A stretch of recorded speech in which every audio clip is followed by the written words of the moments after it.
श्री सच्चिदानंद सद्गुरु साईनाथ महाराज की जय।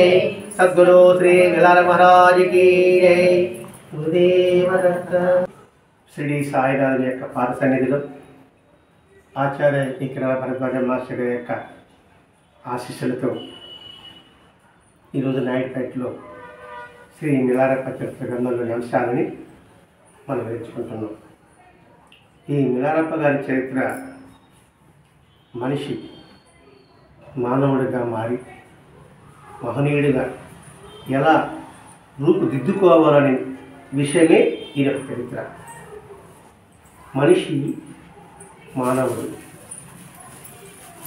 మనిషి అంటే నర జన్మ, మానవుడు అంటే మానవత్వం కలిగిన జన్మ. మానవత్వం లేని జన్మ నిరర్ధకం. మనిషి మానవుడిగా మారి మానవుడు మహనీయుడిగా ఎలా మారగలం, అది మన జీవిత ధ్యేయం కావాలి. ఈ నరజన్మకి సార్థకత ఏమిటి అంటే మహనీయుడిగా మారటమే, మహాత్ముడిగా రూపుదిద్దుకోవడమే. లేకపోతే ఈ జన్మ వ్యర్థం.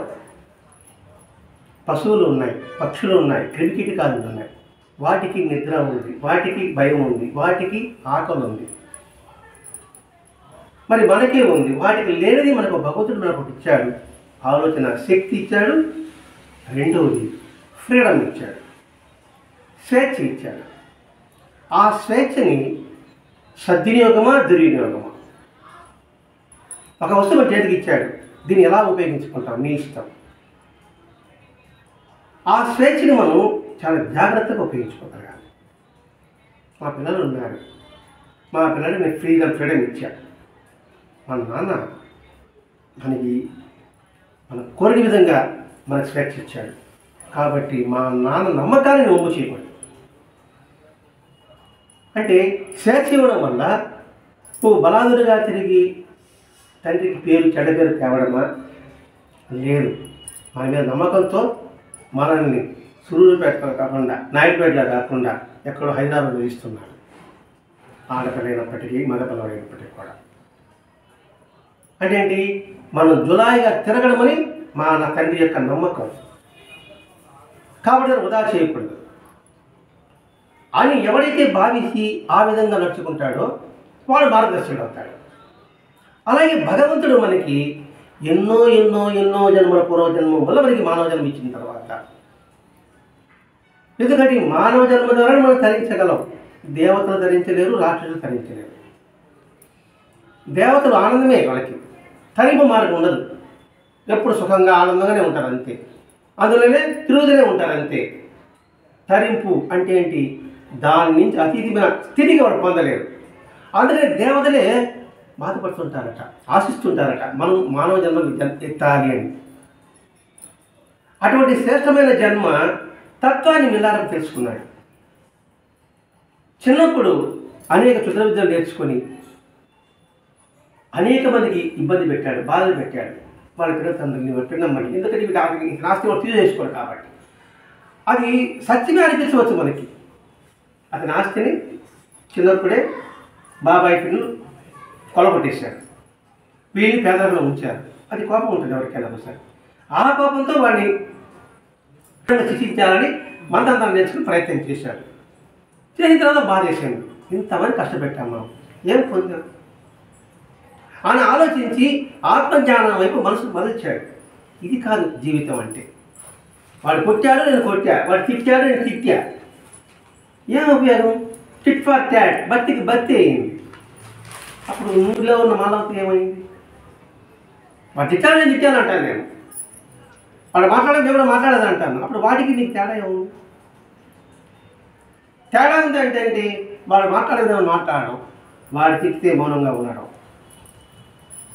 అప్పుడు ఇలా ప్రత్యేకత ఉంటుంది అని మిలారప్ప ఆలోచించాడు. ఆలోచించి సాధన చేశాడు. కొండల గుహలు కొనలు దాటాడు. చివరికి ఆహారం ఏంటంటే చిన్న చిన్న అక్కడ ఉన్న చిన్న పచ్చి గడ్డి తినే జీవించాడు.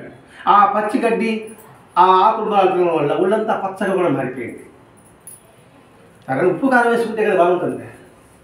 కొత్త ఆకుకూరైనా కూడా ఉప్పు కారం వేసి బాగుంటుంది. అలాగే తాకు కూరే వండడానికి ఎలా ఉంటుంది, పసురు బాగా ఉంటుంది. దాన్ని తింటే ఏమవుతాం, వాళ్ళంతా పసురుగానే ఉంటుంది. అట్లా తయారైంది శరీరం కూడా. అస్థిపంజరం లాగేయండి,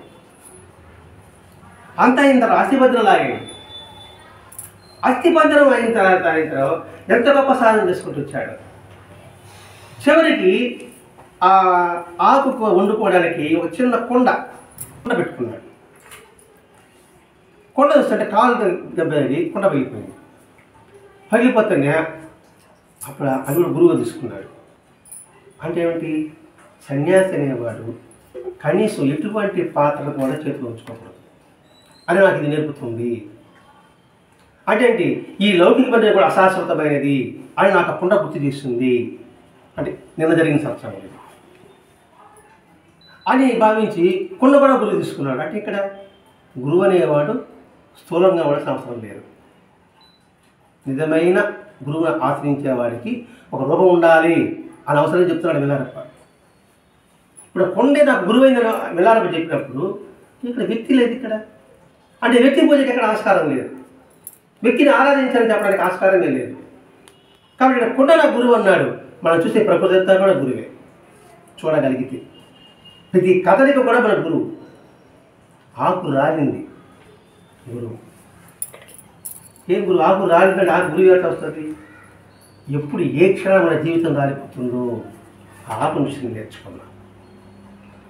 అనుకున్నప్పుడు జాగ్రత్త పడతాం, లేకపోతే మనం జాగ్రత్త పడలేం. ఉదాహరణకి ఎగ్జామ్ జరుగుతుంటుంది. ఎగ్జామ్ వచ్చి ఒక 3 hours అనుకుందాం. లాస్ట్లో వార్నింగ్ బిల్ పడతాడు. 5 minutes ఉండగా వార్నింగ్ బిల్ పడతాడు. అప్పుడు ఏం చేస్తారు, గబగబా అన్నీ వెరిఫై చేసుకుంటాం. ఏం తప్పులు ఉన్నాయా, ఏం ఒప్పులు ఉన్నాయా, ఏం రాయాలా అని చకచగా చూసుకుంటాం. చకచగా చూసుకొని ఎవడు ఏమంటున్నా, ఎందుకని అవి దాటితేనే తాము రికార్డు పారేస్తారు. మన జీవితం కూడా అంతే అని ఆ ఆకురాలు చూసారు అనుకోండి, ఇంక వేరే గురువు అవసరం ఉంది కదా. అంతే తర్వాత అబ్బా కొండవాడు వెళ్ళిపోయింది అనుకుంటూ ఇంక మోసుకెళ్ళాల్సిన వస్తువుల భారం తగ్గిపోయింది అని అనుకుంటూ కొండ ఎక్కడ ప్రారంభించాడు సాధకుడుగా. ఏంది, ఇప్పుడు మోసుకున్న వస్తువుల భారం ఏమి లేకపోవడంతో ప్రయాణం చకచకా సాగుతుందా, మందంగా సాగుతుందా? చకచక సాగేది, బరువు లేదు కదా. మన ప్రయాణం అనుకోండి, లెస్ లగేజ్ అది బాహ్యం. అలాగే ఈ మనసులో ఆలోచన తక్కువగా ఉంటే ప్రశాంతంగా పరిగెత్తగలం, ప్రశాంతంగా ఉండగలం, ఆనందంగా ఉండగలం. లోపల మొత్తం చెత్తేసుకున్నాం అనుకోండి, మనసు గజిబిజిగా ఉంటుంది. అంటే ఎందులోనే మనం సత్యం వర్తించాలండి. లెస్ లగేజ్ మోర్ కంఫర్టబుల్ అంటే ఏదో పదం హాస్యం అనుకుంటున్నాం, కాదు. ఇంకా దాంట్లో కూడా ఉందండి. ఒక సూట్ కేసులో బాగా పొడి సర్దుకుంటాం, దాదాపు 5 గంటలు పడుతుంది. 5 వాడిన తర్వాత ఆ సూట్ కేసు పెట్టండి, పడుతుంది. మన మనసు ప్రశాంతంగా ఉంటే ఉత్తమ ఆలోచనలు అన్నీ ఉంటాయి. గజిబిజిగా ఉంటే ఏం పట్టవు. మనసు స్వార్థంతో ఉంటే ఏది మనసు జరిగే బంధానికి కూడా రాదు. అంటే సంకుచిత్వం ఉంటే, విశాలత్వం ఉంటే వస్తుంది. మడత సంకుచిత్వం, ఐరన్ చేస్తే విశాలత్వం. అట్లా భావించగలిగితే అది గురువు కాదా? అట్లా ఇక్కడ వస్తువులు లేకపోవడానికి పైకి భారం లేకపోవడంతో పైకి వెళ్ళాడు. మన మనసులో భారం లేకపోతే ఆనందంగా ఉంటాం. అలా భారం లేకపోతే ఒక ఎత్తైన శిఖరం చేరుకున్నాడంట. ఇంత ఒక పదాన్ని గురించుకుంటున్నామండి. చదువుకుని ఎత్తైన శిఖరం, ఏదో శిఖరం అనుకునేస్తాం. ఎత్తైన శిఖరం చేరుకునేసరికి అక్కడ అద్భుతమైన ప్రకృతి సౌందర్యం అతనికి దర్శనమిచ్చిందట. ఎత్తైన శిఖరం అంటే ఉన్నతమైన ఆలోచనతో పైకి వెళ్ళగలిగితే అద్భుతమైన ఆనందాన్ని మనం అనుభూతి పొందవచ్చు. మన ఆలోచన ఉత్తమంగా ఉందంటే ఎలా ఉంటుంది మనసు? అలా కాకుండా చెడుగా ఆలోచన మన మనసు ఎలా ఉంటుంది? నిద్రపడుతుందంట. అసలు హర్రర్ సినిమా చూసుకుని టీవీ చూసుకుని పడుకోండి ఎలా ఉంటుంది? అలా కాకుండా ఒక సదనాభావ సినిమా అట్లా చూసి పడుకుంటే అనుకోండి ఎలా ఉంటుంది? శంకరా సినిమా లాంటి చూస్తే అంటే అర్థం కావడం కోసం. అదేవిధంగా ఎప్పుడైతే లెస్ తగ్గిపోయిందో ఎత్తైన శిఖరం పోయాడు. ఆలిపోయినవాడికి ప్రశాంతంగా ఉంది. ఉండేప్పుడు ఏమైందంటే అక్కడ అతనికి ఆ ప్రకృతి చూసేసరికి తన కళ తాగేద్దామా అనిపించిందట. ఇది నిజమా అవుతుందా? వర్ణనేనా? కవి వర్ణన అనుకుందామా? నిజంగా ఉంటుందా? మీరు ఎప్పటికైనా తిరుమల వెళ్ళారా? తిరుమలలో నిజ పాదర్శనానికి వెళ్ళారా? కొండపై నిజ పాదర్శనం ఉంది. వెహికల్లో పోవాలి. వెహికల్ కొండ మీద పోదు, కింద ఉండి వదిలి ఆపేస్తాడు. మనం కొండ ఎక్కిపోతాం. ఎక్కి వాళ్ళిపోయిన తర్వాత నిజ పాదాలు ఉంటాయి. ఆ కొండ ఎత్తులో ఆకాశం మన అందినట్టుగా మనకు అనిపిస్తుంది. ఆ కోరని గాలి, ప్రశాంతమైన మనస్సు. కింద వెహికల్ వాడు హార్న్ పడుతూ ఉంటాడు, అది మనకి వినపడదు. ఒకరికి వినపడినా ఉండయ్యా అంటాం, చెరుపుతో రాజుస్తూ ఉంటాం. మీరు ఇప్పటికి వెళ్ళలేదా? ఈసారి వెళ్ళండి. అంటే ఎందుకు ఎత్తైన శిఖరమైనటికి ఆహ్లాదకరమైన ఆ దృశ్యుడికి కళ్ళతో తాగేద్దామా అనేసి అక్కడ పడుకునేశారట. అంటే ఏంటి? ఎక్కడైతే ప్రకృతి సౌందర్యం అంటే సహజ సౌందర్యం దగ్గర మనసు నిలబడుతుంది, కృత్రిమైన సౌందర్యం దగ్గర మనసు నిలబడదు. ఇక్కడ ఆలోచించాలి. కృత్రిమైన వస్తువులు అంటే గిల్టి నగల మీద ఒరిజినల్ బంగారం మీద తేడా ఉంటుందా ఉండదా? ఆ గిల్టిన బ్రహ్మాన్ని మెరుసుకోవచ్చు కాక, కానీ మనసులో ఇది గిల్టిన కదా గిల్లిన కదా అని ఉంటుందా? బంగారం కదా బంగారం కదా ఉంటుందా? ఉండదు. అంటే ఈ సహజ సౌందర్యాన్ని ఆస్వాదించు అని మనం అన్వయించుకోవాలండి. ప్రతి ఒక్కదా అన్వయించుకోవాలి, లేకపోతే ఉపయోగం కూడా ఉండదు. ప్రతి ఒక్కటి ఆధ్యాత్మికతతో మన జీవితాన్ని అన్వయించుకుంటేనే ఆనందం ఉంటుంది. అలా పడుకున్నప్పుడు కొంతమంది అలా వెళ్తున్నారు. వెళ్తుంటే ఈయన చూశారు. ఈయన చూస్తారే ఊరి భగవంతుడు ఆ మనిషిని చూడరు ఎలా ఉన్నాడో, ఎక్కడ పచ్చగా ఒళ్ళంతా అస్థిపంజరంలాగా ఉన్నాడు, ఎంత ఘోరంగా ఉన్నాడో, మాకెప్పటికీ ఇటువంటి జన్మ రాకుండుగాక అనుకుంటున్నారు వాడు. ఇది కూడా మనం చేసే పనిలే, ఇంత మా అమ్మగారు చెప్పినట్టుగా. ఆ పరిస్థితి మాకు రాకుండా కాక, భగవంతుడా రాకుండా కాక, ఎంత భయంకరంగా ఉన్నాడు చూడండి, నాకే భయం వేస్తుంది అన్నట్టు అనుకుంటున్నారు వాడు. అప్పుడు ఒక మాట అన్నాడు, మీరు 100 ఏళ్ళు తపస్సు చేసిన, మీరు 100 ఏళ్ళు జప చేసిన ఇటువంటి జన్మ మీకు రాదు. మీరు జాలి పడాల్సిన అవసరం లేదు. మీరు పెద్దగా జాలి పడుతున్నారు అంటే నాకంటే మీరు అధికంగా ఉన్నారనే అంతే మన జాలి అంటే. ఇప్పుడు ఊరికి జాలి పడుతున్నారంటే మీకంటే అధికంగా ఉన్నారని భావన, అయ్యో పాపం అంటాం. ఎందుకంటే కొందరికి బిడ్డలు లేరనుకున్నాం, నాకు బిడ్డలు ఉన్నారనుకున్నాను, ఏమో బిడ్డలు లేరా అని జరటే నీకంటే నేను అడుగుతున్నాను అనుకుంటున్నాను. ఆయన పరిస్థితి అంటే ప్రపంచమంతా ఆ బిడ్డలే. ఆ ప్రపంచం అంటే సరే ప్రపంచం పక్కన పెడదాం, ఒక ఆనందసారి అనుకుందాం.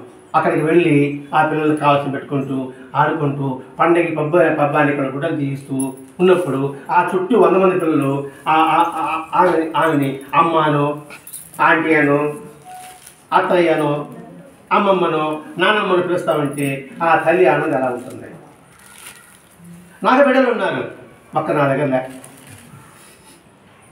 పైకి మాత్రం ఏంటి నీకు బిడ్డలే లేరా అని జాలి.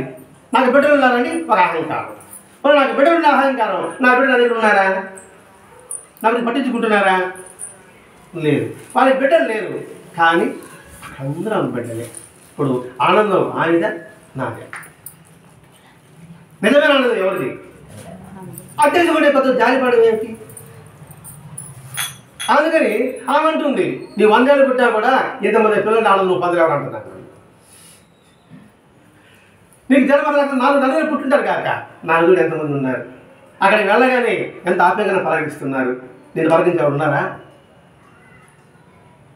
అలాగే ఈ లౌకికమైన ఏది సంపాదనే మీరు అనుకుంటున్నారు. మీరు ఈ లౌకికమైన ఏది కూడా మీకు వస్తుందా అంటే హెచ్చరిక అండి. ఇక్కడ మీరు నా గురించి ఎందుకు జాలిపడ్డా? మీరు ఎక్కువ స్థితిలో ఉన్నట్టు భావించుకుంటారు. మీరు మీకన్నా ఎక్కువ స్థితిలో ఉన్నా నేను. మీరు 100 ఏళ్ళు తల కింద పెట్టి పై కాళ్ళు పెట్టి తపజైనా కూడా సరే మీరు ఇలా పుట్టాలన్నా పుట్టలేరు. ఇతరులకు జాలిపడి మంచి లక్షణమే, జాలి పడడానికి తప్పు లేదు, కానీ ఆ జాలిలో అహంకారం ఉండకూడదు. నీకు లేదు నాకుంది అని జాలిపడడం, అది జాలిపడడం కాదు, దురహంకారం. అంటే వాళ్ళ బాధపడడం వీడికి ఎక్కువ అనమాట. అలా బాధపడడం వీడికి ఎక్కువ. ఈ పనులు మనం చేస్తుంటామండి, మనల్ని పదం పడేస్తున్నాం. ఎందుకనంటే మనిషి యొక్క జీవనశైలి ఆ విధంగా ఉంది.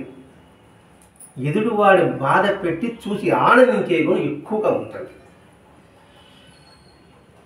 అలా లేని వాళ్ళు చాలా తక్కువ మంది ఉంటారు. అవసరమే ఉండదు, అనవసరంగా బాధపెట్టడం, వాడి బాధ ఆనందపడడం. ఇది లేదంటారా? నేను పెద్దమ్మ ఉందంటా లేదంటారా? మనం లేదు కదా. అయ్యో అనే వాళ్ళు 150 మంది ఉంటారు మనస్ఫూర్తిగా. నేను కాదు, ఉన్నవాసంగా మాట్లాడాలి, ఉన్నవాసంగా మాట్లాడాలి, లేని వాసంగా మాట్లాడుతున్నాను. మీరు 50 అన్నారు, 90 మంది కూడా ఉండరు. నారాయణ లేదు. కానీ గమనించండి, కావాలంటే మన ఇంట్లో చూద్దాం. మన ఇంట్లోనే ఎదుటివాడిని బాధ పెట్టాలని ఎంతగా మనం మాటలతో చూడటంతో మనం మాట్లాడుతున్నాం సంగతి నిజాయితీ ఒప్పుకోవాలి ఇక్కడ మనం. అంటే ఇక్కడ ఏంటి, నువ్వు జాలిపడదు, కానీ ఎలా దురహంకారం ఉండకూడదు, వాడు ఇబ్బంది పడే విధంగా జాలిపడడం ఉండకూడదు. ఏనా ఇంత కష్టం వచ్చేసిందా నీకు? ఒక రోజు హాస్పిటల్ జాయిన్ అయ్యాడండి, బెడ్లో ఉన్నాడు 4 రోజులు. ఆడైపోయినా అనుకో, నీకే ఇంత కష్టం వచ్చింది అని పెట్టాడు. అది అభిమానం ఉండొచ్చు కాదు, అభిమానం ఆవిడకి ఏమి తెలిసినా ఎందుకు వచ్చింది అంటే ఆయన అట్ట కాదు, ఈ జబ్బే నీ జబ్బ, నువ్వు రేపు లేచి కూర్చుంటారని చెప్పు. అది అభిమానం. ఎక్కిసి అది అభిమానం. మీరు ఎక్కిసి అనుకుంటున్నారు, ఇది పెద్ద జబ్బురా. ఇది నేను చెప్పేది ఇది పెద్ద జబ్బురా. నీకు దీనికి బాధపడిపోతాడు నువ్వా? ఎంతగా జబ్బు కాలం చూసినా వాడికి నువ్వు మేలు అటు చెప్పండి, తప్పు కాదు. అలా చెప్పండి, వాడు నిరాశపడ్డాడు. వాడి మీద జాలినట్టుగా నీకే వచ్చిందా అయ్యో అనేటప్పటికి వాడు అంటే నాకు రాలేదు, నీకు బదులు వచ్చింది లోపల అదే ఉంటుంది. అది ఆ జాలి పనికిరాదు, అదే చేస్తున్నాడు ఇక్కడ. మనం ఒప్పుకున్నా ఒప్పుకోబడి ఇది మాత్రం వాస్తవం అండి. 10% 100% వాస్తవం ఇది. ఎందుకంటే మనిషి యొక్క దృష్టి కోణాలు అవుతుంది. ఒకవేళ మీరు బాగా ఎదుగుదల వచ్చారనుకోండి, ఎంత కష్టపడి ఉంటారు మీరు? నేనంట అదంతా ఏదో డుమ్మా ఏదో జరుగుతుంది, లేకపోతే అంత ఇది కాదెత్తారా అని అంటారు. ఎదురుగా కూడా వచ్చిన నడబదులు శ్రీనీక అని అంటాను నేను. అనేవాళ్ళు ఉన్నారా లేదా? ఓర్చుకోలే మనం. ఇప్పుడు అతని పొందిన స్థితిని చూసి మనం వచ్చి పిచ్చోడు అంటున్నాం. ఐన్స్టీన్ చూస్తుంటారా? ఐన్స్టీన్ బొమ్మలు ఎలా ఉంటారు దేశం. థామస్ ఆల్వా ఎడిసన్ చూస్తుంటామా బొమ్మలు? చూడండి, వాళ్ళకి ఎలాంటి పిచ్చిగా ఉంటారు. అన్ని పిచ్చివాడు అనుకుంటాం, వాడు కానీ పిచ్చివాడు, మనం పిచ్చివాడు. వాడు ఏది పట్టించుకోలేదు, కానీ సమాధిని అందించాడు. ఈ మహాత్ముడి విషయంతో కూడా ఈ సమాధి తన శరీరం పట్టించుకోలేదు, సమాజం కోసం కూడా తపస్సు చేస్తున్నారు. మనలాగా శరీరం మీద ఆసక్తి లేదు, లోకం మీద ఆసక్తి లేదు. సరే అటనా పోని, లోకత నాకు పని లేదు, నేను ఏదైతే చేసుకున్నా అది చేస్తున్నాను, ఆ గమ్యం చేస్తున్నాను, తద్వారా సమాజానికి ఏదో చేకూరుతుంది. ఇప్పుడు మహర్షులు మన కోసం ఎంతమంది ప్రార్థన చేస్తున్నారో మనకు తెలియదు. ఎక్కడెక్కడో ఉన్న హిమాలయాల్లో ఉంటారు, మన కోసం అంటే సర్వేరు శుక్రవారం ప్రార్థన చేస్తుంటారు, మనకు తెలియదు. కానీ కుంభమేళ అప్పుడు చూసారా? ప్రజలు కుంభమేళ చూశాను ఇప్పుడు టీవీలో వస్తారు కదా, టీవీలో అడగలేదు కాదు. ఎంతమంది సాధువులు, ఎంతమంది లక్షల సంఖ్యలో ఉంటారు. అయితే మళ్ళీ ఎక్కడ ఉంటారు వాళ్ళు? ఏమన్నా కనబడి చూసిన ఉన్నది ఎక్కడమ్మా? కొంచెం ఢిల్లీ కూడా ఆడిపోయి ఎక్కడన్నా అమ్మాయి ఉంటారేమో, ఉండరు.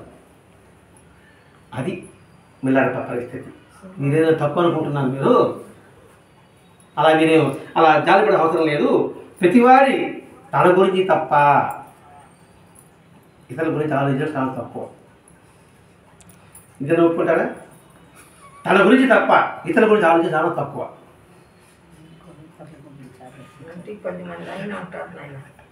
ఇక్కడ 10 మంది గురించి ఎక్కువ మంది గురించి మాట్లాడుకోవాలి మరి ఇక్కడ. ఎక్కువ అంటే మాకు నమ్మకం లేదు కదా మీరు. 10 మంది కూడా నేను నేను నేను అనే భావన ఉంటుంది. మహాత్మ సంఘం పక్కన పెట్టండి. మానవాళి ఒక కుటుంబం ఉంది, భార్య భర్త 2 పిల్లలు. వాళ్ళు ప్రయాణం సాగిస్తూ ఉన్నారు. తండ్రికి బిడ్డలంటే ప్రేమ, భార్య అంటే ప్రేమ లేకుండా ఉంటుందా? ఉంటుంది. పోతూ ఉంటే వరదలు వచ్చేసాడు. వరదలు వస్తాయంటే ఈది కొంపోవాలా, భార్యని పిల్లల్ని భుజాన్ని వేసుకొని ఎత్తాబోతా ఉన్నాడు. పెద్ద వరద వచ్చేసింది, ముగిలేకపోతున్నాడు. భార్య అంటే ఒక పిల్లలు వదిలేసాడు. అంటే ప్రాణం కాపాడుకోవాలి భార్య కదా. మళ్ళా బలం అయింది, ఇంకో పిల్లలు వదిలేవాడు. మళ్ళా వాడు భారం అయ్యింది, భార్య వదిలేసాడు. మళ్ళీ పెళ్లి చేసుకోవచ్చు కదా. నారాయణ నక్కతో ఎందుకు మన ప్రాణం కాపాడుకోవాలి. వదిలేయాలి మిత్రపోయి పెళ్లి చేసుకున్నది ఆలోచన బేబీ వేస్తాడు, కష్టపడే కాపాడుకుంటాడు కదా. అంటే ఎదురు స్వార్థం అనేది మనిషిలో కూరుకుంటుంది. ఆ సంకుచితం ఉన్నంత వరకు మనిషి ఎదుగుదల లేదు. తాను తీసివేయడానికి మహాత్ములకు అవతారండి. సో మహాత్మ మార్గం పెట్టండి. ఎవడైనా ఇప్పుడు అబ్రహం లింకన్ కావచ్చు, అబ్దుల్ కలాం కావచ్చు, వీళ్ళంతా వాళ్ళు స్వార్థమా నిస్వార్థమా పడుతుంది. మనం వాళ్ళని ఆలోచన తీసుకుందాం, దేవుడిది పక్కన పెడదాం. వాళ్ళు గొప్పవాళ్ళండి, అబ్దుల్ కలాం గొప్పవాళ్ళు, వాళ్ళు మనం ఎలా ఉండగలుగుతాము అని సాకులు చెప్పుకుంటాడు. అదే చెప్తున్నాడు, దేవుడు పట్టించుకోకుండా సంకుచితం ఉండేది మాత్రం నిజము. ప్రతి ఒక్కడికి సంకుచితం ఉండేది మాత్రం వాస్తవము. విశాలత ఉంటేనే ఆనందం. అది ప్రతి ఒక్కటి కూడా విశాలత్వము జీవితం, సంకుచిత్వము మరణం అని వివేకానంద అంటాడు. సంకుచితుడు కూడా వాడి జీవించడం మన జీవోత్సవం. విశాలత్వం ఉన్నాడు 10 మందికి తను జీవిస్తూ 10 మందిని జీవింపు చేస్తాడు, వాడే జ్ఞాని.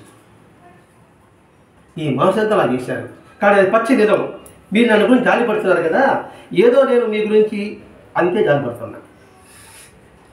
ఎందుకని మీరు ఇంకా అజ్ఞానంలో ఉన్నారే, మీరు ఎప్పుడో తెలుసుకుంటారు అని నేను జాలిపడుతున్నా. అర్థమైంది లేదు మీకు. ఎల్లారప్ప గురించి వాళ్ళు జాలిపడుతున్నారు, ఆయన ఉంటాడు నీ గురించి జాలిపడుతున్నారు. ఆయన ఇంత మానవ జన్మకి నదనమిత్తి కూడా మీరు సాధకం చేసుకోలేకుండా ఈ లౌకికమే శోభను చూసుకుంటూ కూర్చున్నారు. పోనీ శరీరం మీకు ఏమైనా వస్తుందా? ఇవే వస్తుందా? రాదు కదా. దాని గురించి మీరు మిడిసిపడిపోతున్నారని. కాబట్టి అది అసాధారణ గుర్తుపెట్టుకోండి. మీరు జ్ఞానం వైపు మళ్ళా కదా. అంటే ఇక్కడ ఇది అర్థమైంది, అన్ని వదిలేమనే అంటే భార్య వదిలే, పిల్లలు వదిలే, ఇల్లు వదిలే, బాధ వదిలేనైనా ఇది చెప్తున్నాడు వీడు అశాశ్వతం అనేసి. ఇక్కడ మోహం ఉండొచ్చు, వ్యామోహం ఉండకూడదు. రెండు అర్థాలు ఉంటాయి. మోహం ఉండొచ్చు, వ్యామోహం ఉండకూడదు. అదే సత్యం మనం భావన ఉండకూడదు. అదే సత్యం మధ్య మునిగిపోతాం మనం. ఇంకొకటి, ఆ మోహం కూడా పరమాణం చేసుకోవాలంటే ప్రతి ఒక్కటి నాకు భగవంతుడు ప్రసాదం అనుకుంటే అవి తెలియజెప్పడమే ఈ పిల్లల ఉద్దేశం. మొదలమని ఏం చెప్పాలంటే ఇక్కడ వైరాగ్యము అంటే మన కర్మల్ని విడిచిపెట్టడమే కాదు, కర్మల యొక్క ఫలితాన్ని విడిచిపెట్టు అని చెప్పడం ఇది ఒక ఉద్దేశం. అది మీకు నేను ఎలా కనబడుతున్నాను, మీరు నాకు అలా కనబడుతున్నారు. నన్ను మీరు పిచ్చోలనుకుంటున్నారు, నేను మీరు పిచ్చోలనుకుంటున్నాను. ఇది సరిగ్గా అర్థం చేసుకోలేదు కాబట్టి. సరే, ఇవన్నీ దానికి తెలివిగా ఉంది కదా. గొల్లగొండ వెంకటేశ్వర పోవడం, వెంకటేశ్వర పిచ్చోడు పిచ్చోడు పిచ్చోడు అని అర్థం. ఆయన పిచ్చోడు అంటే ఆ స్థితి అర్థం కాకపోతే నాకు పిచ్చి. వాస్తవం మాత్రం అది. వెంకటేశ్వర ఏం అర్థం చేసుకున్నారు? ఇదే ప్రశ్న చెప్పేవాడాను. చూసాను గొల్లగొండ వెళ్ళారు ఎప్పుడన్నా. ఆయన ప్రశ్న చెప్పేవాడాను, కష్టాన్ని తెచ్చి అంతవరకే పెట్టుకున్నాడు. ఆయన ప్రశ్న చెప్పేవాడు, కష్టాన్ని తెచ్చేవాడు కాదు, మన సన్మార్గంలో ఉంచడానికి అలా వచ్చాడు. ఆయన అంటాడు పొద్దు గుంగుతుందో అంటాడు, పదం వాడతాడు. ఇది మిలాలప వాడినట్టుగానే పొద్దు గుంగుతాయో అంటాడు. అంటే రే జీవితం తగ్గిపోతుంది, జాగ్రత్త పడు. దీపం వండగా నీళ్ళు సర్దు పెట్టుకో అని పెద్దలు అంటారు కదా. లోపల జీవుడు ఉన్నట్టుగానే నువ్వు మానవత్వం మంచి తెలివి మళ్ళీ. కాబట్టి మీరు నాకు జాలి పడుతున్నా, నేను మీకు జాలి పడుతున్నా. మీ జాలి ఎలా ఉంటుందంటే అజ్ఞానం మీద ఉంది. నా జాలి ఎలా ఉన్నాయంటే యథార్థం మీద ఉంది. మీ జాలి ఏంది? నేను తిండి తిప్ప లేకుండా తిరుగుతున్నారా వీడు, కూలిదాన్ని చేసుకోకూడదా అని మీ జాలి. నా జాలి ఏంది? నువ్వు సత్యం తెలుసుకోలేకపోతున్నారు వీళ్ళు అని చెప్పి దాన్ని బట్టి ఊరాడుతున్నాడే అంటే సత్యం మీద మీరు సత్యాన్ని తెలుసుకోలేదని మీ మీద నాకు జాలి. మీ జాలి ఏంది? అది అజ్ఞానం. అందరూ ఉన్నట్టుగా మీరు ఉండలేకపోతున్నారే అని మీ అజ్ఞానం. ఇక్కడ విడమరుస్తున్నాడండి. ఇక్కడ అంటే జీవిత సత్యమే తిరుగుతున్నాడు. మన జీవితంలో మనకు అవగాహన లేకపోతే వాళ్ళని అవహేళన చేయకూడదు. అవగాహన లేకపోతే అవహేళన చేయకూడదు. అవగాహన ఉంటే దేవాలయం పోతా ఉంటారు. ఎందుకు పిచ్చోడికి దేవాలయం పోతారంటారు. అవగాహన ఉన్నవాడు ఆ మాట అన్నాడు. అవగాహన ఉండేవాడు ఎంత శ్రద్ధ వీడికి, భగవంతుడు కృతజ్ఞ చెప్పడానికి పోతున్నాడు వీడు. నేను పోలేకపోయినా అతను పోతున్నాడు. సమాజం నేను పోలేకపోతే ఎవరు పోకూడదు. రెగ్యులర్గా పోతున్నాను అనుకోండి, నేను పోను. మీరు పోతే అంటే కూడా మా భక్తురాలండి అంటారు. నేను మమ్మల్ని అంటే ఆ మనసు గాయపరచాలా. ఇట్లాంటి వాళ్ళు లేనంటారు, మీరు ఉండాలని నేను అంటాను. వాస్తవం అదే.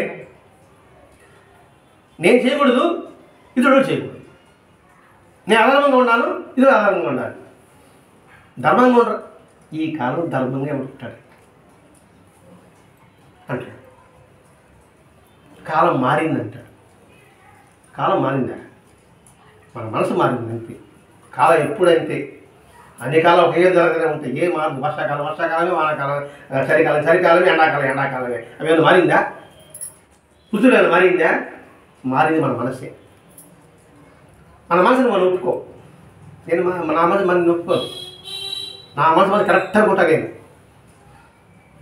ఎట్లంటే నేను వెంకటేశ్వర గుడి పోయానండి. తిరుమలకు పోయా. తిరుమలకు పోతే ఆడ దర్శనం ఎంతసేపు ఉంటుందండి? కొంచెం పెట్టారు కదా. నేను దర్శనానికి పోయించిన ముందు నేను పోయా. చూసి దర్శనం వేసుకొచ్చేసిన. భలే ఉంది నా అలంకారం. మీరు అనుకుని వచ్చారు, మీరు చూశారు. బయట వచ్చిన తర్వాత వెంకటేశ్వర స్వామిని కిరీటి మీద పచ్చడి వజ్రం చూసావని అడతాను. మీరు అడుగుతున్నాను. నేను చూశానని చెప్పను, చూడాలని చెప్పను. అనుకోండి నెట్టేశారండి. చూడని చెప్పచ్చు కదా. నేను గమని చెప్పచ్చు అని చెప్పను. జరుగులు నెట్టేశారండి. తప్పు అడిగింది అంటాం. ఇది ఎవరు లేరు మీరు అంటారు, అందరూ కూడా నేను అంటాను. వాస్తవం అంటారు. ఎందుకంటే మన తప్పును మనం సమర్థించుకుంటాం. మన తప్పును సమర్థించుకునేటప్పుడు నేను జడ్జి, ఎదుటివాడు తప్పు చేసేటప్పుడు నేను వకీలు. ఇదని అర్థమైంది లేదు. మీ తప్పు చేసి నేను వకీలు వాదిస్తా, తప్పు చేశారని. నేను తప్పు చేశాను అనుకోండి, నేనే తీర్పించుకుంటా నేను తప్పు చేయలేదనేసి. ఇది లోక సహజం. అది గుర్తు చేస్తున్నాడు పిల్లలప్ప. మీరు అక్కడ అజ్ఞానంలో ఉండి నన్నేదో మీరు జాలి పడుతున్నారు మీరు అనే ఉద్దేశంతో ఇవన్నీ కూడా ఈయనకి పాట రూపంలో చెప్తాడండి. అంతైన తర్వాత నేనెవరో మీకు తెలియదు అనుకుంటున్నా. అప్పుడు చెప్పాడు, ఎరుగుపడ్డాడు. నేను వెళ్ళాలపడాను. అయ్యో పొరపాటు మీరు ఆ యోగిని తెలుసుకోలేకపోయాడు. మరి ఎందుకని నేను వెళ్ళాలప్పుడు గుర్తు చేశాడు? గొప్ప చెప్పుడు కోసమా? ఇప్పుడు ఆలోచించాలి. అంటే తెలియకుండా ఎవరిని ఈ విధంగా మాట్లాడవద్దు అని చెప్పడం కోసం నేను వెళ్ళాలపడని చెప్పాడు ఆయన. లేక చెప్పడం అవసరం లేదు. అంటే ఏంటి? నీకు తెలియనంత మాత్రాన అది వాస్తవం అని భావించవద్దు. మనం వాదిస్తూ ఉంటాం, మనకి విషయం తెలియదు, కానీ అదే కరెక్టు అంటున్నాం. దేవుడు లేని చెప్పినట్లుగా ఎక్కడ చూపించాడు అంటాం.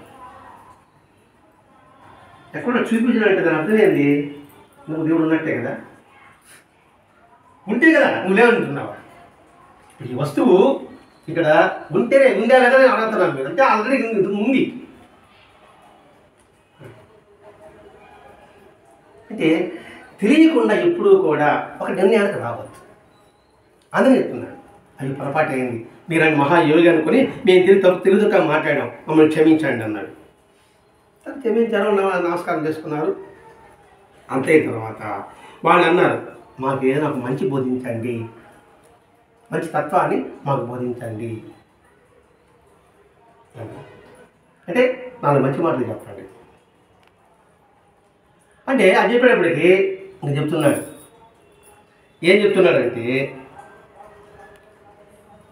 లౌకికమైన ఎలాంటి వస్తువులు విలువైనవో తెలుసుకోండి, ఆధ్యాత్మిక ఎలాంటి వస్తువులు విలువ అనిపిస్తాయో అది తెలుసుకోండి, అది నిజానికి విలువ వస్తువులు ఏమో తెలుసుకోండి. నిజంగా నిజమైన వస్తువులు ఏమిటి, ఏది శాశ్వతం, ఏది అశాశ్వతం? మనం అందరం కూడా ఏది శాశ్వతం అనుకుంటున్నాం? ఇప్పుడు మనం అనుభవించేదన్నీ శాశ్వతం అనుకుంటున్నాం. పైకి లేదని చెప్పచ్చు, పైకి అంతే నాకు లేదండి అని నేను అనొచ్చుగాక,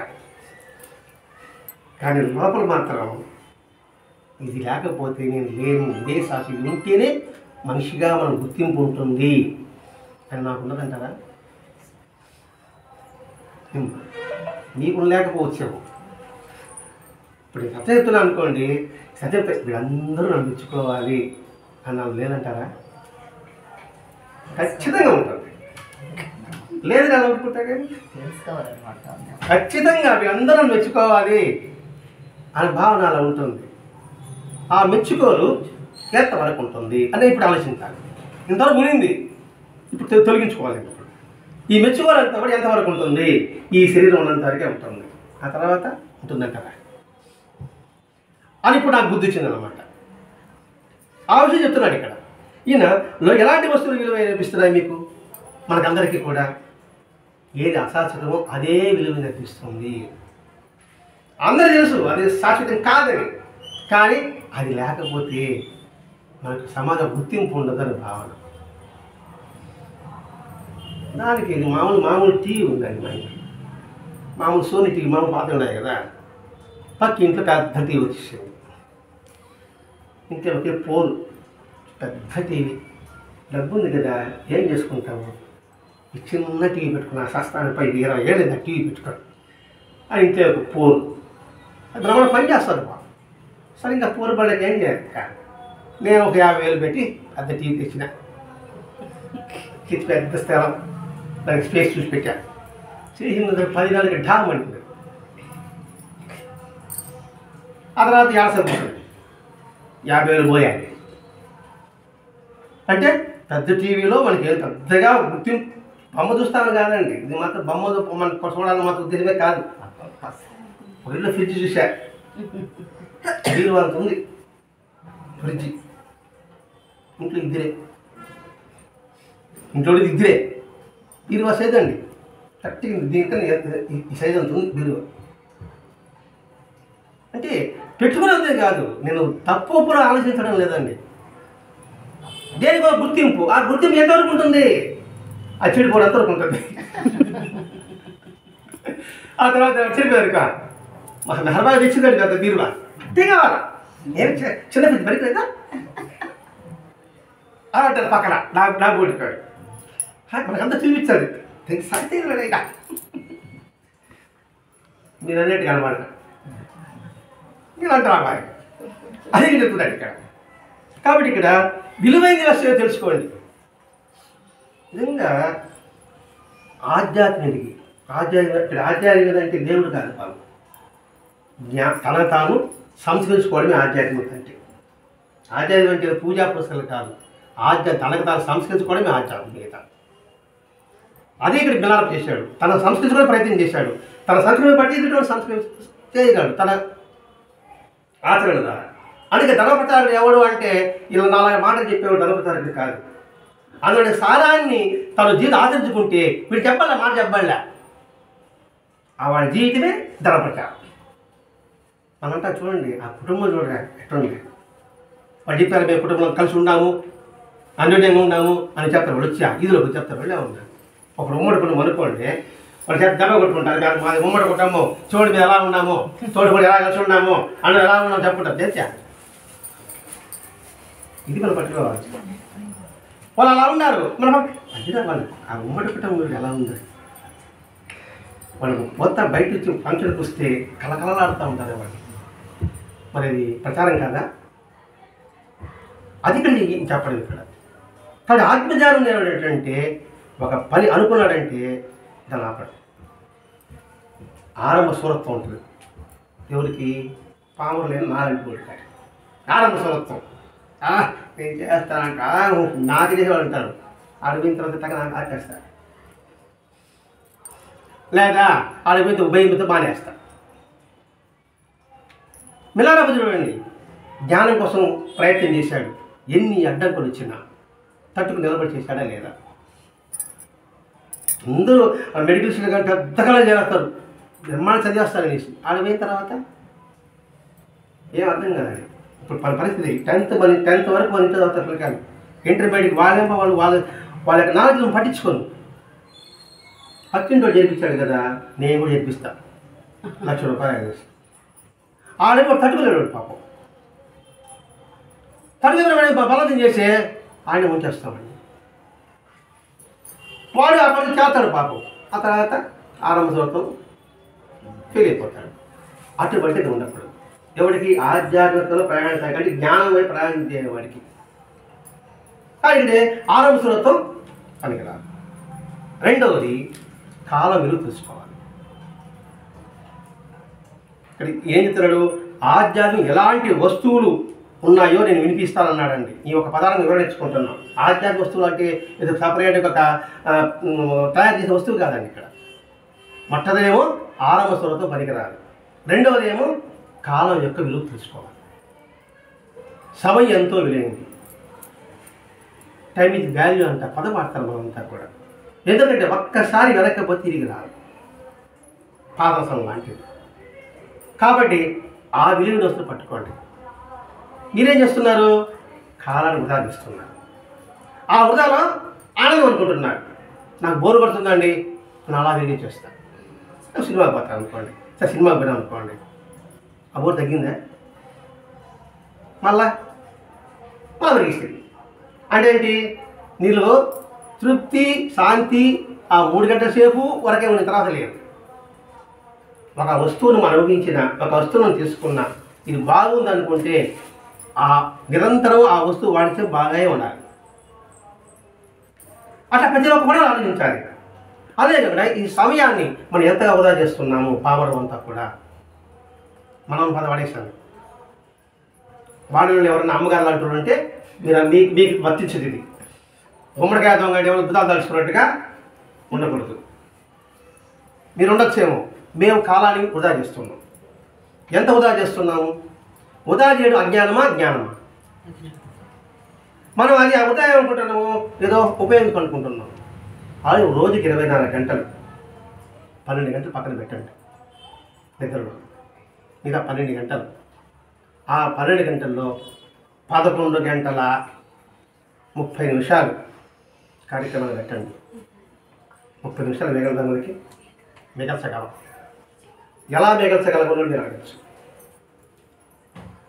రేపు వంట చేయాలి, ఉదయాన్నే లేచి కూరగాయలు తెచ్చుకుంటాను నేను. అలా కాకుండా ముందు రోజే కూరగాయలు తెచ్చుకొని దాన్ని తలలో పెట్టుకొని ఫ్రిడ్జ్లో పెట్టుకున్నాం అనుకోండి, ఉదయం 8 గంటలకంతా భోజనం చేసి క్యారెట్ పంపించవచ్చు. స్నానానికి వెళ్తాను, మీరు కాదండి, కుండాలు వాడుకుంటూ అరగంట చేస్తారు. స్నానం చేయడానికి 15 నిమిషాలు కొల్ల, 15 నిమిషాలు మిగులుతుందా? డ్రెస్ చేసుకోవాలి కదా, మీరు దానికి పోతానండి.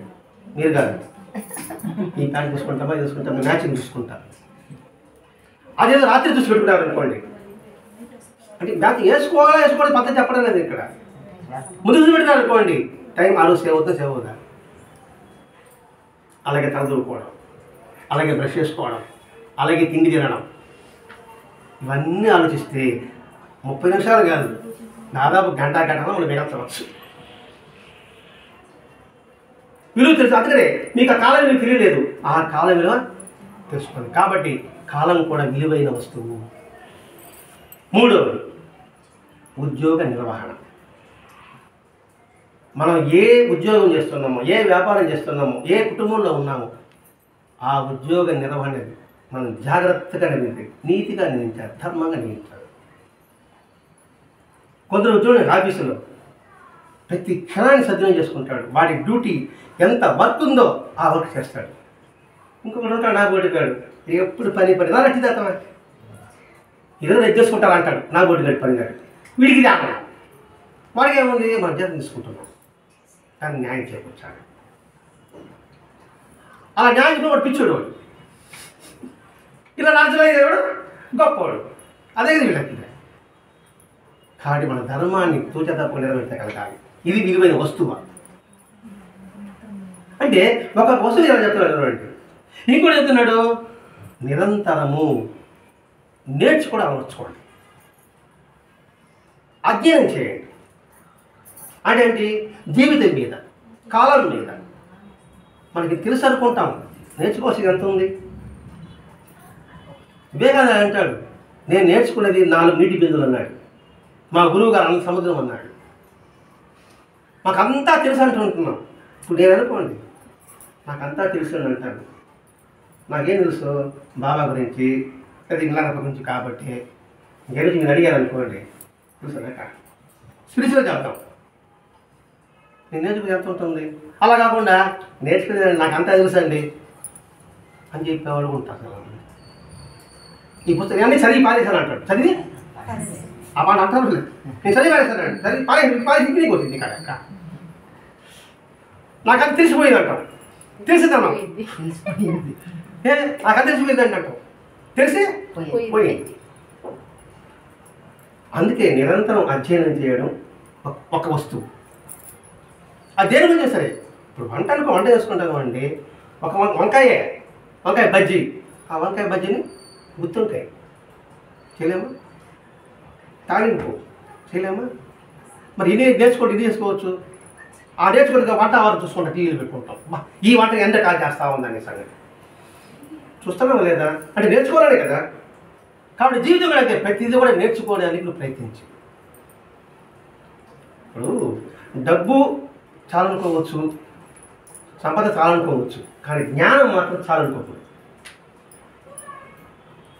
అందుకే మెంటల్ ఫుడ్ ఇది ఓవర్ ఇంపార్టెంట్, దాన్ని ఏమైనా ఫిజికల్ ఫుడ్ అంటాడు వివేకానంద. ఫిజికల్ ఫుడ్కు ఎక్కువ ఇస్తే అనారోగ్యం, మెంటల్ ఫుడ్ ఇస్తే అజ్ఞానం. ఎందుకు వివేకానంద చెప్పాడు? కాబట్టి మనసుకి నిరంతరం అధ్యయనం చేయడం అలవర్చుకో. లేకపోతే అబ్దుల్ కలాం ఎందుకంటే రిటైర్డ్ అయ్యాడు కదా, లాస్ట్ రిటైర్డ్ అయ్యాడు కదా, గమ్మున ఇంట్లో కూర్చోకూడదా? తెలుసు అబ్దుల్ కలాం నుంచి ఆ జీవితం చివరి శ్వాస వరకు ఏం చేశాడు ఆయన? వచ్చి లెక్చర్ ఇస్తున్నాడు ఆయన, చూసాను పాఠం చెప్తున్నాడు. అక్కడే పడిపోయాడు. నీకు తెలుసా అబ్దుల్ కలాం ఎట్లా చచ్చిపోయాడు? స్పీచ్ ఇస్తూ పడిపోయాడండి. చివరి శ్వాస వరకు. ఎందుకండి ఇలా చెప్పడం వల్ల వీడి జ్ఞానం పెరుగుతుంది. ఒకటి వాళ్ళకి తెలుస్తుంది, వీడి జ్ఞానం పెరుగుతుంది. మరి అబ్దుల్ కలాం ఆదర్శించుకోవచ్చు కదా. అబ్దుల్ కలాం కాలాన్ని ఎంతగా విలువైన వస్తుగా భావించాడు, స్వీకరించాడు. కాబట్టి ఇక్కడ అన్నీ కూడా చూసుకుంటే అప్పటికి అర్థమవుతుంది. నిరంతరము అధ్యయనము, తెలుసుకోవాలి, నేర్చుకోవాలి. ఇక్కడ చదువు అంటే చదవడం కదండి, చదువు అంటే నేర్చుకోవడం. విద్య అంటే నేర్చుకోవడం. చదవడం అనుకుంటున్నాం, నిరంతరం నేర్చుకో, అది విలువైన వస్తువు. మనం ఏం నేర్చుకుంటున్నాం? నాకంతా తెలిసిన భ్రాంతిలో ఉంటున్నాం, అది మీరు పామరులు చేసేది. ఇంకొకటి ఆనందం. ఆనందం అద్భుతమైన వస్తువు. ఆనందం ఎట్లా వస్తుంది? ఆనందం ఎట్లా వస్తుంది చెప్పండి. ఏదో ఒకటి. ఆనందం అద్భుతం విలువ వస్తువు అన్నాడు. ఆనందం కంటే మించింది ఏది లేదన్నాడు. మహాత్ములు చెప్పారండి. భారతంలో ఏదో ప్రశ్నలు వస్తే ఆనందం అంత విలువైనది చెప్పారు. ఆనందం విలువైనది. మరి ఆనందం ఎట్లా వస్తుంది? ఆనందం మన మనసుని బట్టి ఆహ్లాదం చూస్తే ఆనందం వస్తుంది, నిరుత్సాహం చూస్తే దుఃఖం వస్తుంది. మనసును బట్టి ఆనందం 100% సత్యం. అదే ఆ మనసే ఆనందానికి మూల కారణం. ఆ మనసుని ఎలా మలుచుకుంటే ఆనందం ఉంటుంది? పాజిటివ్ తీసుకుంటూ ఉంటుందా, నెగిటివ్ తీసుకుంటుందా? మనసే కారణం. ఎందుకంటే మన ఏవ మనుష్యానం కారణం బంధ మోక్షే. నీ మనసే కారణం బంధానికైనా మోక్షానికైనా. సుఖ దుఃఖాలు మనోకల్పితాలు. ఈ పదం కూడా ఏంటంటారు, సుఖ దుఃఖ మనోకల్పితాలే. ఈ మనసే ఇది సుఖం అనుకుంటుంది, ఈ మనసే దుఃఖం అనుకుంటుంది. మరి ఆ మనసు పాజిటివ్గా తీసుకుంటే ఆనందం, నెగిటివ్ తీసుకుంటే దుఃఖం. నేను ఈ దారి పోతున్నా, మీరు అలా కనబడ్డారు, నన్ను పలకరించాలి. ఏంటి అంత గౌరవం లేదా మీద, అంత మర్యాద లేదా అనుకుంటే నాకు ఆనందమా దుఃఖమా? దుఃఖం. అలా కాకుండా ఆమె గమనించలేదేమో, పెద్ద ఆయన కదా, ఇది ఆత్మపోతున్నాను అనుకుంటే ఆనందం. ఇది ఇక్కడ ఆనందం ఏంటి? ప్రతి ఒక్కటి పాజిటివ్ తీసుకుంటే ఆనందం, నెగిటివ్ తీసుకుంటే దుఃఖం. మనం అందరం నెగిటివ్గానే ఎక్కువగా ఆలోచిస్తుంటాం, పాజిటివ్గానే చాలా తక్కువగా ఉంటుంది. వెంటనే మనకి సడన్గా 4 గంటలకు 6 గంటలకు టక్కన తెల్లాలని ఫోన్ వచ్చింది అనుకోండి, మన మనసులో పాజిటివ్ ఉంటుంది, నెగిటివ్ ఉంటుంది. ఉదయం 5 గంటలకి రింగు మోగింది అనుకోండి, టక్కన వేసినాం, లేకపోతే మనసు పాజిటివ్ నెగిటివా? ఏమైపోయింది, ఏమైంది, పోయింటుంది, ఆడిపోయినాడు, బండి ఇదే దుఃఖం. ఫోన్ వచ్చింది తింటాం అనుకుంటే ఆనందం మెల్లగా పోతాడు, మొహం గడుపు ఫోన్ తీసుకుంటాడు, ఏ చెప్పా అంటాడు. అది మంచిగా చెడు సంగతి తర్వాత. అది ఆనందం పాజిటివ్లో ఉంది, మీరు పాజిటివ్ నెగిటివ్ తీసుకుంటున్నారు. మీరు ఆనందం ఉంది, ఈ లోపల వస్తువులు మీరు ఆనందం అనుకుంటున్నారు, కానీ పాజిటివ్గా తీసుకుంటున్నారు. కాబట్టి ఇక్కడ ఆనందం ఉందంటున్నాడు. ఇంకోటి ఆత్మవిశ్వాసం, సెల్ఫ్ కాన్ఫిడెన్స్. అది ఉంటే ఆనందం. అతి విశ్వాసం ఉన్న ప్రమాదం. అతి విశ్వాసం ఉంటుంది మళ్ళీ, అది చాలా ప్రమాదం. అది చాలా ప్రమాదం ఉంటుంది. ఆత్మవిశ్వాసం గొప్ప విలువైన వస్తుంది. ఏమని? నేను ఏదైనా జీవితం సాధించగలను, నేను సాధించినది ఏది ఉండదు, ప్రతి ఒక్కటి సాధించగలను అనుకోని విలువైన వస్తువునా కాదా? మీరు మనం అనుకుంటున్నాం, అటువంటి ఆత్మవిశ్వాసం కలిగి ఉన్నారా? అతి విశ్వాసం ఉంటుంది మీరు. ఆత్మవిశ్వాసం ఉంటే అది కొండంత బలం. అదే టైసన్ అనే సతగా చెప్పుకోండి, టైసన్ పహిల్వాన్, బాక్సింగ్ పేరు ఇదే ఉంటాడు. వాడు పెద్దగా లాగే ఉన్నాడు, ప్రపంచ ఛాంపియన్ అయ్యాడు. ఎలా ఛాంపియన్ అయ్యాడు అంటే, నేను ప్రతి ఒక్క పోటీలో కూడా నేను గెలుస్తాను ఇదే భావిస్తాడట. అలాగే మన జీవితంలో కూడా ఆటుపోట్లు ఉంటాయి, కష్టం ఉంటుంది, నష్టం ఉంటుంది, దుఃఖం ఉంటుంది. అది నన్ను ఏం చేస్తుందా? ఇప్పుడు వచ్చింది, ఎదుర్కొంటాను, సాధించగలను. ఒకసారి ఫెయిల్ అయ్యాను, ఏమవుతాం? ఇంకో రాసి పాస్ అవుతాం కదా, దానికి డీలా పడిపోవాలన్నా? ఒకసారి వంట చెడిపోయింది, డీలా పడిపోతామా? ఎందుకు చెడిపోయింది ఆలోచిస్తాం. ఈసారి బాగా చేయగలను అని నిరూపణ చేస్తాం. అందుకే సద్గురు సాహిత్యం చూడమని చెప్పేది ప్రతిసారి అందరినీ కూడా. సుధా కాలుకి దెబ్బతి నాట్యం చేస్తుంది మరి, అంటే దాన్ని చూసినోడు. సరే సద్గురు సాహిత్యం చూడకపోయినా మనము రామోజీరావు గారి సినిమా చూసుకుంటాం. ఏం సినిమా అది? మయూరి సినిమా. ఆమె పేరు సుధాని. యాక్సిడెంట్లో కాలు పోతుంది, ఆమె పట్టుకొచ్చాడు రామోజీరావు. కాలు పైన ఆమె బ్రహ్మాండంగా నాట్యం చేసింది. ఆమె జీవితంగా సినిమాలు తీశాడు. మరి ఆమె ఆత్మవిశ్వాసం లేదంటారా? అబ్రహం లింకన్ ఎక్కడి నుంచి వచ్చాడు? పెద్ద ధనవంతులు ఇంట్లో పుట్టాడా? పెద్ద రాజకీయ నాయకులు ఇంట్లో పుట్టాడు అబ్రహం లింకన్? మరి ఏంటి? Nelson Mandela. ఇవన్నీ మనం ఆలోచించుకోవాలండి. ఏదో బావిలో కప్పలాగా ఏదో పూజ పుస్తకం ఇదే తదాస్తు అని భావించకూడదండి. మరి వాళ్ళకి జీవితం పెద్దగా ఆదర్శం కదండి. వాళ్ళు ఏముంది? ఆత్మవిశ్వాసం ఉంది, మనం ఏదైనా సాధించగలం అనుకుంటే జీవితంలో ఇంటి ఆటుపోట్లు వచ్చినా సరే నిలబెట్టి ఉండగలం. ఆశ బతికిస్తుంది, ఆలోచన నడిపిస్తుంది. ఆశ బతికిస్తుంది, ఆలోచన నడిపిస్తుంది. ఏం ఆలోచన? ఉన్నతమైన ఆలోచన. మన జీవితం ఎదురు తగిలిందంటే ఇది నాకు గుణపాఠం నేర్పుతుంది, అని భావించాలి. అది ఎదురు తగిలిందా అని భావించకూడదు. ఇది నాకు పాఠం నేర్పడానికే ఈ కష్టం కలిగింది. అదే కదా అబ్దుల్ కలాం ఏరోనాటికల్ ఇంజనీరింగ్ చేయాలనుకున్నాడండి. సీట్ రాలేదు, డీలా పడిపోయాడు. అప్పుడు ఒక మహాత్ముడు పోయాడు, అది రాకపోవడం వల్ల నీకు మేలు కాబట్టి నీకు రాలే. ది వింగ్స్ ఆఫ్ ఫైర్ రాస్తాడు అబ్దుల్ కలాం. అది రావడం నీకు మేలు అంతా రాలే. అది కానీ వచ్చి ఉంటే అబ్దుల్ కలాం ఫోటో స్కూల్లో ఉంటుందా? అది ఆ ఆత్మవిశ్వాసం దింపాడు ఆయన. ఆ మహాత్ముడు అబ్దుల్ కలాం గుండెల్లో ఆ స్థితికి ఎదిగాడు. మన ఆత్మవిశ్వాసం నింపడానికి మానవుడు మహనీయుడిగా మహాత్ముడిగా దైవాన్ని దగ్గరకు వచ్చాడు. ఇప్పుడు రాముడు అవతరణ దేని జరిగింది? రాముడు దేవుడా? మనిషే కదా. ఎందుకు మనిషిగా వచ్చాడంటే మానవుడైన వాడు అంత తేలిక పట్టుబడి కాదు ఆయన. మానవుడిగా ఉంటూ దైవదేవుడు రావడానికి అవకాశాలు ఉందని రామాయణం అంతా ప్రతి ఒక్కటి రామాయణం ఏ పౌరంలో చూడండి కాక మనిషి ఉద్ధరింపబడే మార్గమే ఉంటుంది రామాయణంలో. అక్కడ మన ఆత్మధైర్యం నింపుతుంది. రెండోది భగవద్గీత. ఫస్ట్ ఒకటి డెవలప్మెంట్ అని ఇంగ్లీష్ పదం పడితే దాని వైపు చూస్తున్నాం. వ్యక్తిత్వ వికాసం అంటే దాని వైపు చూస్తున్నాం. దాని చాలా మొత్తం భగవద్గీత. అది మన ఆత్మవిశ్వాసం పెడుతుంది. అర్జునుడు నేను యుద్ధం చేయడం ముర్రో పట్టుకున్నాడు. అప్పుడు ధైర్యాన్ని నింపాడు. నీ ధర్మం నిర్వర్తించన్నాడు. మనం కష్టం వచ్చినప్పుడు డీలా పడకూడదు. మన ధర్మం మీద మన కర్తవ్యం ఏదో దాని మీద దృష్టి పెట్టాలి. ఏడోది ప్రణాళిక, ప్లానింగ్. జీవితం అంటే ఎలా? ఇదేదో ఆధ్యాత్మిక అనుకోవాలి కాదు, మన లైఫ్కి చెప్పుకుంటున్నాం. ఇది ప్లానింగ్ లేకపోతే జీవితం అస్తవ్యస్తం. వాడికి జ్ఞానం వచ్చినంత ప్రారంభమైనప్పటి నుంచి 10th క్లాస్లో జ్ఞానం ప్రారంభమవుతుంది. ఏం చేయాలి అప్పటి వాడు కళ్ళకి వేసుకుంటూ రావాలి.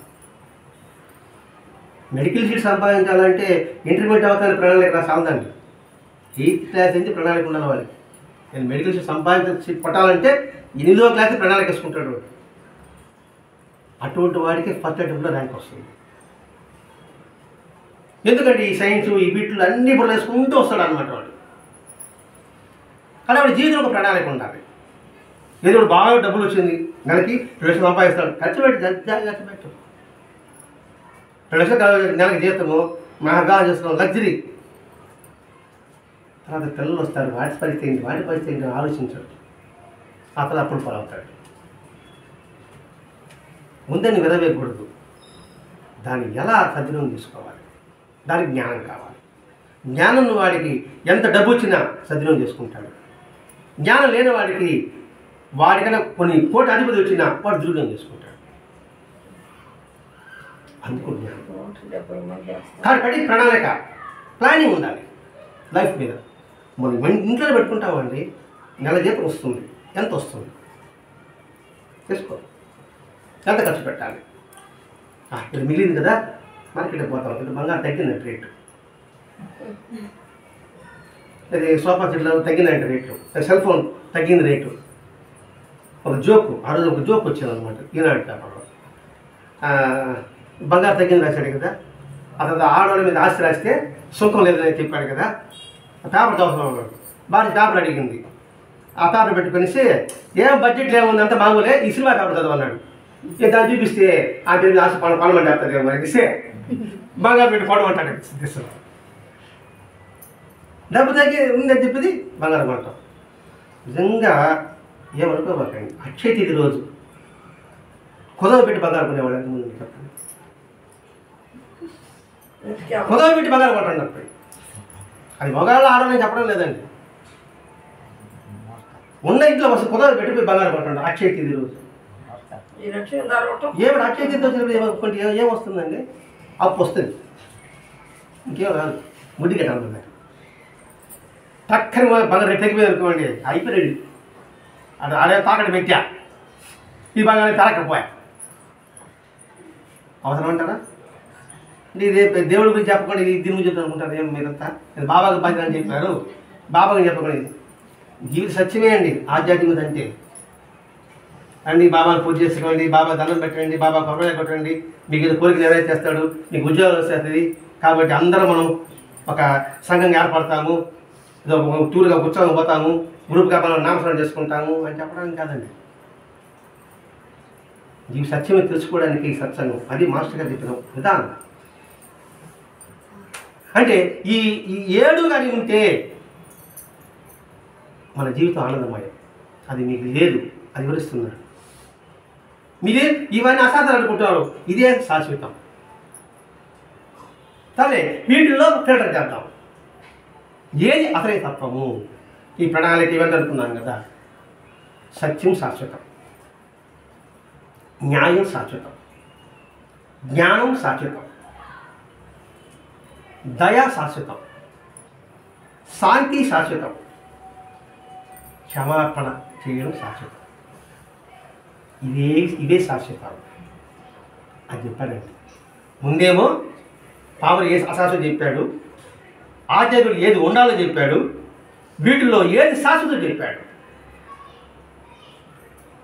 శాశ్వత దాన్ని పట్టుకున్నాను నేను. నాలాగా మీరు ఎన్ని జన్మలు ఎత్తారు, మీరు ఎలా రాగలరు అని చెప్తున్నాడు మీద చెప్పాలి. కాబట్టి సత్యం మేమే జయితే, సత్యం చెప్పేది దానికి మన ప్రమాణం చెప్పొద్దా? సత్యమేవ జయితే ఎందుకు చెప్పాడు? న్యాయం. ధర్మో రక్షిత రక్షిత ఎందుకు చెప్పారు? క్షమాభిక్ష అంటే ఆ క్షమాభిక్ష పెట్టడం వల్ల వీడు ఎదుగుతాడు పొందోడు కన్నా కూడా, మరి తప్పించిన వాడు క్షమించాడు. ఇట్లా ప్రతి ఒక్కటి కోణం తీసుకోండి. ధర్మం, మరి శాంతి శాశ్వతం, అశాంతి అశాశ్వతమే. కాబట్టి ఈ 6 ఆలోచుకున్నాం అనుకోండి, ఈ 6తో మనం స్నేహం చేయాలి ఇప్పుడు కూడా. సత్యంతో, ధర్మంతో, న్యాయంతో, శాంతితో, దయతో, క్షమాగుణంతో ఇలా చేసుకుంటే ఆనందమైన జీవితం. ఆ సత్యాన్ని చెప్పారు. అందుకే ఈ సత్సంగము ఇప్పుడు ఎందుకు ఈ విజయ సత్సంగాలను పెట్టుకుంటున్నామంటే మహర్షులు చేస్తున్నారండి ఇప్పటికీ కూడా. చాతుర్మాస వ్రతం అంటారు, ఈ పదం ఇదే ఉంటారు, చాతుర్మాస వ్రతం అని. ఆషాఢ మాసం నుంచి విజయసేవ పోయేంత వరకు కూడా ఈ ఆషాఢ మాసంలో, ఈ చాతుర్మాసంలో వాళ్ళు దేశాంతరం చేయకుండా ఒక దగ్గర కూర్చొని ఇలా ప్రవచనం చెప్పుకునేవాడు, అంటే సద్గోష్ఠి పెట్టుకునేవాడు. అటువంటి సాంప్రదాయాన్ని భరతదేశ మాత్రం మనకు అందించాడు. అందుకోసం ఈ సత్సంగం, ఈ 6 మాసం ఎందుకు ఆ పాంప్లెట్ తీయడం అంటే గుర్తు కోసం, గుర్తింపు కోసం. అంటే అక్కడ మహర్షులు చేస్తున్నారు, మంచిది ఇక్కడ చేయబడుతుంది. ఈ ప్రకంపనలు, ఈ వైబ్రేషన్స్, ఆ వైబ్రేషన్స్, ఇంకొక వైబ్రేషన్స్ అంతా కూడా శాంతికి మూలమవుతుంది. ఒకే ఊళ్ళో సీతారామ కళ్యాణంలో ఎన్ని చోట్ల జరుగుతాయండి? శ్రీరామ జరుగుతాయి కదండి, ఊరు వాళ్ళు జరగదు, ఇది జరగదు. ఎందుకని? తప్పని కాదండి, అలా చేయడం వల్ల అన్ని వైబ్రేషన్స్ అన్నీ కూడా ఆ ఊరిలో ఆ రోజు మనకంతా ప్రశాంతం గమనిస్తే మనకు అర్థమవుతుందండి. సీతారామ కళ్యాణం జరిగేటప్పుడు ఆ రోజంతా మనసంతా ఎలా ఉంటుంది, అందరి మనుషులు కూడా 100కి 90 మంది మనుషులు కూడా ప్రశాంతంగా ఉంటుంది ఆ రోజు మాత్రం. ఎందుకంటే ఈ వైబ్రేషన్స్ అన్నీ వస్తుంటాయి. అందుకోసం ఈ సత్సంగం ఏర్పాటు చేసుకోవడం. ఈ వైబ్రేషన్స్ ఇక్కడ తాగుతుంది, ఇంకో దగ్గర తాగుతుంది. ఇప్పుడు గాలి లేదు అంటాం మనం, గాలి ఉందా లేదా? మనకు అనుభవాలు గాలి గాలే లేదంట. నేను గాలి లేకపోతే ఏట మాట్లాడతాను నేను. గాలి నాకు అనుభవం కాదు. అలాగే బాబుతత్వం మనకు అనుభవం కాదు. ఇప్పుడు ఫ్యాన్ వేస్తే ఏసీ వేస్తాం. వేసేవాడికి ఏముంది? ఆ గదిలో గాలి, ఈ గదిలో గాలి, ఈ గదిలో గాలి అని తీసుకుని మన కుమరిస్తాం. ఈ ఒక్క గది గాలి సరిపోతుంది, తలపండి వేసి ఫ్యాన్ వేసుకుంటే ఎలా ఉంటుంది? ఈ గదిలో గాలి అట్లా చల్లగా ఉంటుందా? వేడిగా ఉంటుంది. అలాగే ఇలా ప్రయోగం చేసినప్పటికీ, సాముగా అక్కడక్కడ చేసినప్పటికీ ఆ భవిష్యత్తు అంతా కూడా ఇక్కడ కేంద్రీకృతమవుతుంది. అందుకే ఇదే ఒక దేవాలయం. సులభంగా దేవాలయం మార్చుకోవడానికి సత్సంగం. దీనికి కానీ ఖర్చు ఎక్కువ ఏముంది ఇక్కడ. నాకు అందుకే నాయుడుపేట చాలా ఇష్టం అండి. సింపుల్గా చేయమంటాను, సింపుల్గానే చేస్తాను. మా ఊళ్ళో నేను కూడా సరే అది మాలు వేస్తాను. అవునండి, ప్రతి ఒక్క సత్రంలో మాలలే ఉంటాయి. ఇక్కడ నాయుడుపేటలోనే తులసా నది మాల ఎందుకంటే పొదుపు కాదు. ఇది పొదుపు అని పిసిరాగని మనం అనుకోవద్దు, దయచేసి పిసిరాలకు మాత్రం కాదు, నిరాళం మాత్రం. దీన్ని చూసి ప్రతి ఒక్కరు కూడా మేము కూడా చేసుకోగలుగుతాం. అనుకోవాలి కానీ ఏమో ఇంత ఖర్చు మామూలు 300 ఒక బాల్ 150 వేసుకున్నా కూడా 450 అయిపోయింది, ఎంత బాగా ఖర్చు అంటే అనుకుంటారు కదా, చేసుకుని బాగా ఉంటుంది. అది ఒక 400 500 ప్రసాదం 4 రకాలను చేయాలా, చేయకూడదు అనుకుంటారేమో, మొత్తం 1000 ఖర్చు అవుతుంది, మనకు వద్దులేబ్బా అనుకునే వాళ్ళు లేనంటారా? అదే master simple living, high thinking. ఇవన్నీ కూడా మన ఆధ్యాత్మిక విషయాలండి, విలువైన విషయాలు. ఆ విలువ విషయాలు నేర్పడమే ఈ భరద్వాజ మాస్టర్ యొక్క ఉద్దేశం అండి. ఈయన కానీ ఐఏఎస్ పాస్ కలెక్టర్కి వెళ్ళిపోయి ఉంటే ఈ బాధలు ఈ చెమట డబ్బులు మనకి లేనేది, శాంతంగా గాలిగా ఉండేవాళ్ళు. ఆగే బాగా ఐఏఎస్కి మన జబ్బు తిట్టడం ఇక్కడ చేయండి అంటే సముద్రం అంటే సహజకుల జీవితాన్ని ఆనందాన్ని నడపంటారా అనే ఉద్దేశం అండి. అందుకని మనం ఎంతో కృతజ్ఞత కలిగి ఉన్నాం. ఈ భావాలు అందించిన నరప గారికి, ఆయన జరిగిన మన భరద్వాజ మహర్షి గారికి మనం కృతజ్ఞతలు తెలుసుకుంటూ స్వస్తి. శ్రీ సచ్చిదానంద సద్గురు సాయినాథ్ మహారాజ్ की जय, सद्गुरु श्री मिलार महाराज की जय. गुरुदेव